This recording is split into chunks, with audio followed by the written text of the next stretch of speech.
जिस प्रकार से दिल्ली में अरविंद केजरीवाल जी की सरकार ने बार बार भ्रम की स्थिति को फैलाया, आज तक तो हम इन विषयों पे कई सारे खुलासे कर चुके हैं, मगर आज अखबार में जिस प्रकार का एक महत्वपूर्ण रिपोर्ट आया है, पेसो रिपोर्ट के नाम से, उस रिपोर्ट के बारे में मैं डिटेल में जाऊंगा। मगर आज एक महत्वपूर्ण दैनिक में, one of the important English newspapers carries the important report on the oxygen supply of Delhi. मैं उसमें से कुछ महत्वपूर्ण लाइन पढ़ना चाहूँगा। आप देख सकते हैं ये रिपोर्ट यहाँ छपा हुआ है अखबार में, और मैं अखबार से वो कुछ चंद पंक्तियाँ पढ़ना चाहूँगा। Report Delhi seeking to store excess oxygen stock in other states. After a high-pitched battle for liquid oxygen last week, Delhi has been seeking to store excess stocks in other states with suppliers told to go slow. Suppliers को बोला गया है जो oxygen supply करते हैं दिल्ली को कि आप धीरे धीरे दीजिए, बहुत तेजी से ऑक्सीजन दिल्ली को सप्लाई मत करिए, क्योंकि हमारे पास स्टोरेज कैपेसिटी नहीं है। और जो बाकी राज्य है, आसपास के राज्य हैं, उनसे ये गुहार लगाई गई है दिल्ली सरकार द्वारा कि आप हमारे ऑक्सीजन को स्टोर करिए। In a report, the Petroleum and Explosive Safety Organization (PESO) has said that the excess liquid medical oxygen (LMO) available with Delhi is hampering the smooth supply from manufacturers, resulting in higher turnaround time due to deployment of tankers.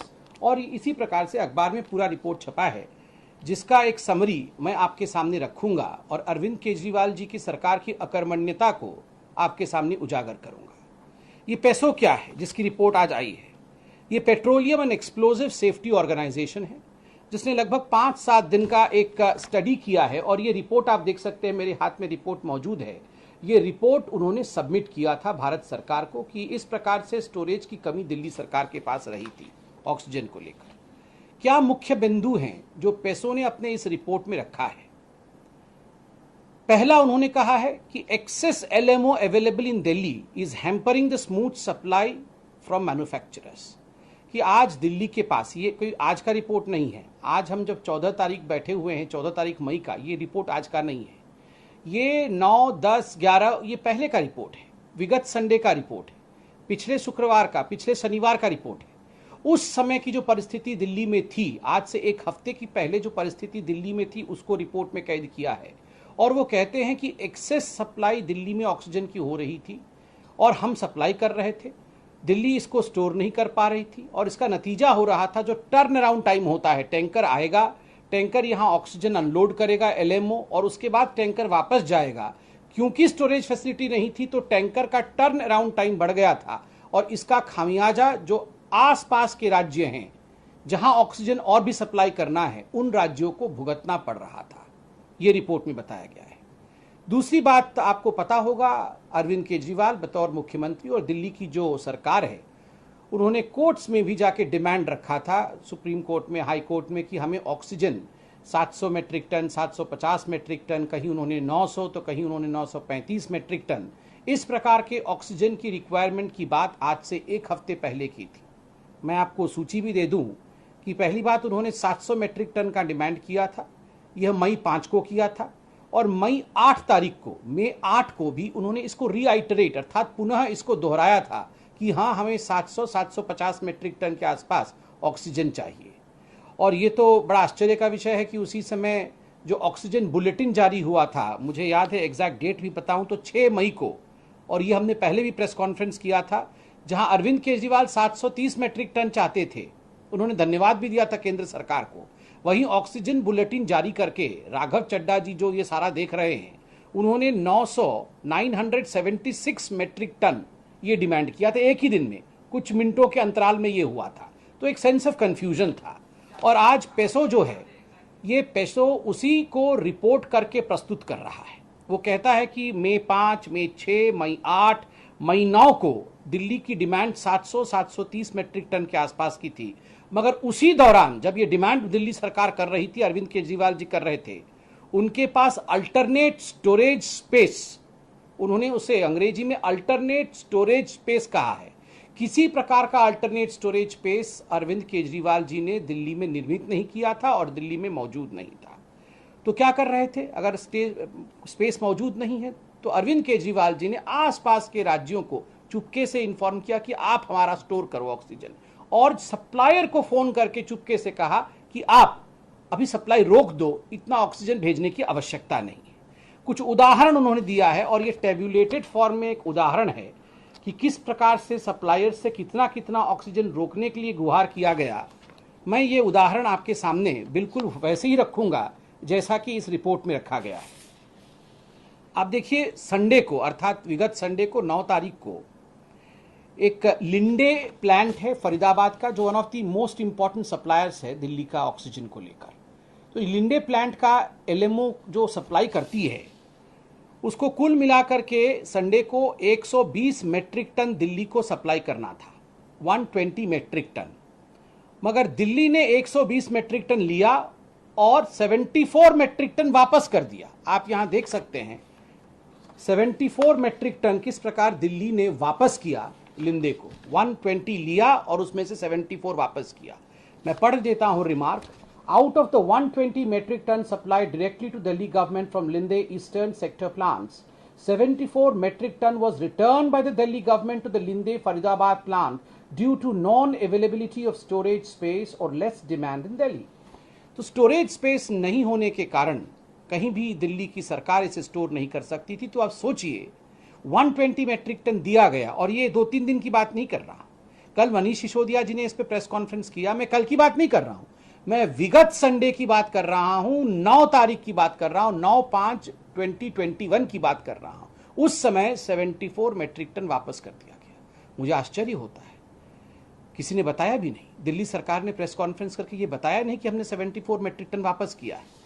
10 तारीख की, ये तो 9 तारीख का था, 10 तारीख का आप सुनिए। एयर लिक्विड पानीपत, ये प्लांट का नाम है जो मैन्युफैक्चर करती है, और इसको कितना वापस किया गया है? 38 मेट्रिक टन वापस किया गया है। रिमार्क पढ़िए। Messrs. Air Liquid was requested by Delhi government to store their 62 metric ton LMO every day at their plants at Roorkee and Panipat. ये रूरकी और पानीपत में आप 62 मेट्रिक टन को वहीं रखिए स्टोर करके, और दिल्ली अभी मत भेजिए क्योंकि हमारे पास स्टोरेज कैपेसिटी नहीं है। ठीक उसी प्रकार 10/5/2021 को आइनॉक्स सूरजपुर 37 मेट्रिक टन को स्टोर करने के लिए बोला गया। MS Inox was requested by the Delhi government to store 37 metric ton LMO at their Surajpur plant. Similarly, 10/5 को ही various refillers of Delhi, जो refillers है दिल्ली के बाकी जो प्लांट है, उनको 37.5 metric ton directed by the Delhi government to store at their refilling plants. आप refilling plant में ही 37.5 metric ton रखिए। और आप देखिए विगत मंडे को, सोमवार को, मेसर्स एयर लिक्विड के बारे में मैंने बात किया। इनकी पानीपत और रुड़की में प्लांट है। जो करार हुआ है उसके मुताबिक भारत सरकार ने इनको 190 मेट्रिक टन ऑक्सीजन देने की बात कही थी दिल्ली को, रिक्वायरमेंट के हिसाब से। 150 मेट्रिक टन ही दिल्ली की सरकार ने लिया और बाकी 40 मेट्रिक टन उन्होंने कहा कि हम ले नहीं सकते हैं, हमारे पास स्टोरेज कैपेसिटी नहीं है। बंधुगण, मैं आज अरविंद केजरीवाल जी से ये पूछना चाहता हूँ। अरविंद केजरीवाल जी, आपका काम करने का तरीका बड़ा अनूठा है। अब ये हिंदुस्तान जान चुका है। The way you work is something which has been exposed today.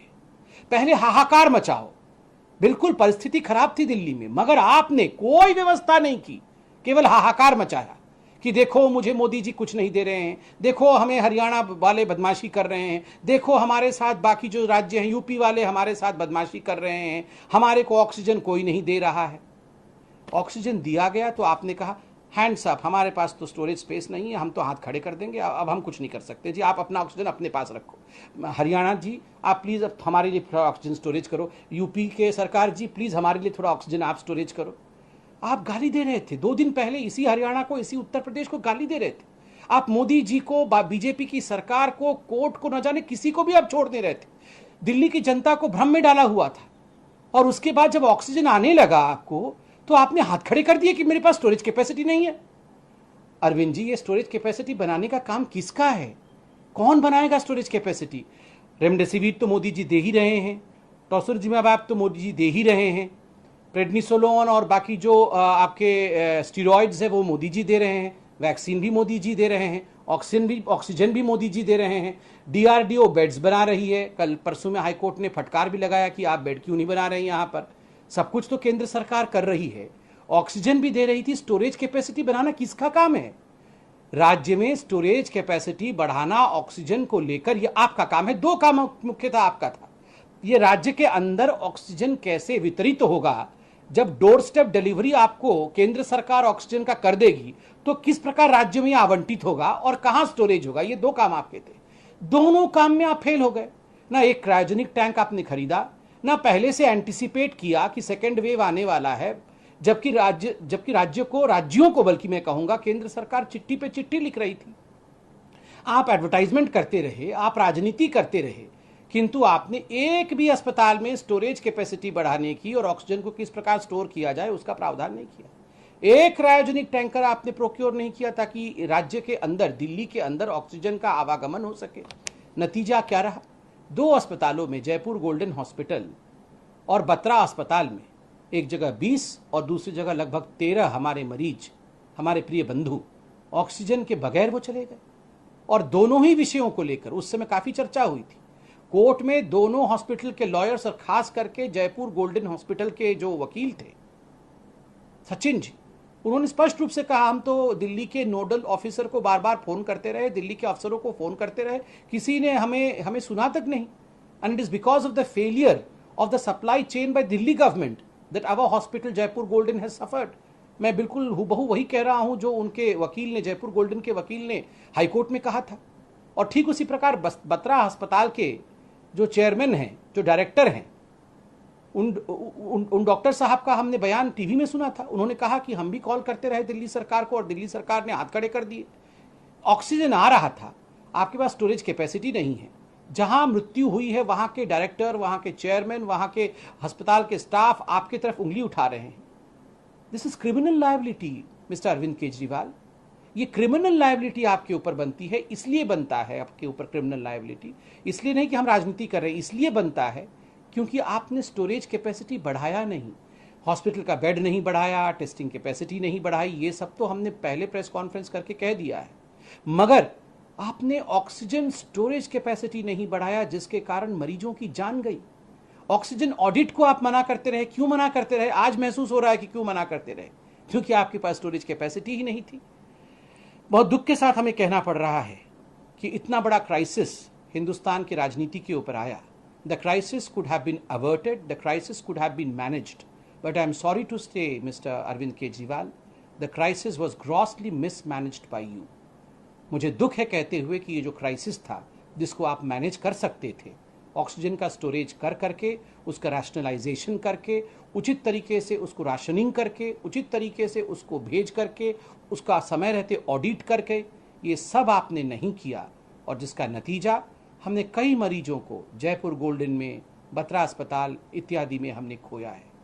Arvind ji, आपको जवाब देना होगा और मैं आशा करता हूँ आप और मनीष सिसोदिया जी प्रेस कॉन्फ्रेंस करके इस विषय में न केवल जवाब देंगे अपितु क्षमा याचना भी करेंगे, क्योंकि आपका काम केवल और केवल कंफ्यूजन फैलाना है।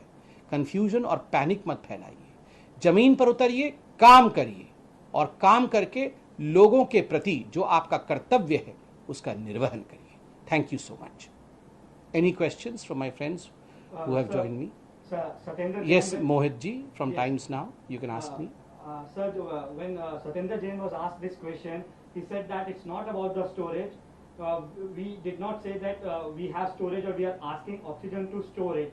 There was a surge in demand and it shot up to 700 metric tons every day. Those saying we did not have storage capacity need to understand we were not asking oxygen to store but for usage of people of Delhi. How do you see this, sir? This response from the Aam Aadmi Party? See, in fact, Mr. Satyendra Jain, the health minister of Aam Aadmi Party's government in Delhi, in this puerile statement, I would say, non-scientific statement, I would say, has conceded to the fact that there was a dearth of oxygen storage in Delhi. And when he says that this oxygen was meant for the patients, of course it is meant for the patient, and rightly so. But then you have to store the oxygen, and through the storage route, the oxygen reaches the said hospital and the patient. It does not reach just like that to the patients. So that the oxygen was not stored, they do not have the oxygen storage facility, nor did Mr. Arvind Kejriwal anticipate the danger coming of the second wave and create facility stores. It only points to the fact that he was unprepared and he was trying to spread confusion and politics. जी जी नीरज जी नमस्ते नमस्ते नीरज जी।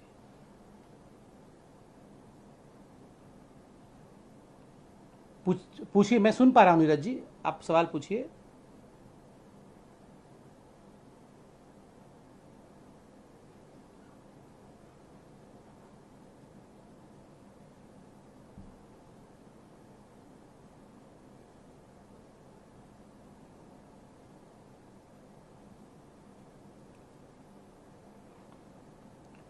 देखिए नीरज जी, मैं इतना कहना चाहूँगा कि सत्य को जनता के सामने प्रतिपादित करना, सत्य को जनता के सामने रखना एक पॉलिटिकल पार्टी होने के नाते, और वैसे भी इस क्राइसिस के समय ये हमारा कर्तव्य है। जिस प्रकार से एक कन्फ्यूजन की स्थिति, जिस प्रकार से एक भ्रम की स्थिति यहाँ बनाई गई कि ऑक्सीजन सप्लाई नहीं किया जा रहा है, दिल्ली के साथ स्टेप मदरली, आपको याद होगा बार बार अरविंद केजरीवाल जी कहते रहे कि एक सौतेला व्यवहार, एक स्टेप मदरली ट्रीटमेंट दिल्ली के साथ हो रहा था। और ये जो रिपोर्ट आया है, ये कोई रिपोर्ट किसी पॉलिटिकल पार्टी का नहीं है, ये रिपोर्ट एक ऑथेंटिक ऑर्गेनाइजेशन की है, बहुत प्रसिद्ध ऑर्गेनाइजेशन की है, और पेसो रिपोर्ट के नाम से ये जाना जाता है। तो स्वाभाविक रूप से इस रिपोर्ट ने बताया है कि स्टेप मदरली ट्रीटमेंट किसी और ने नहीं किया, खुद अरविंद केजरीवाल जी ने अपने ही राज्य के साथ स्टेप मदरली ट्रीटमेंट अर्थात सौतेला व्यवहार किया, अपने ही दिल्ली राज्य में स्टोरेज कैपेसिटी को नहीं बढ़ा करके। जनता के कोर्ट में हम लेके आए हैं, पूरे विषय को कोर्ट देख ही रही है। वैसे भी आदरणीय सुप्रीम कोर्ट और सुप्रीम कोर्ट की जो टास्क फोर्स है वो इन सभी विषयों से अवगत है। मैं बिल्कुल विश्वास करता हूं कि इन सभी विषयों को कोर्ट देखेगी और इस पर निर्णय भी लेगी। धन्यवाद।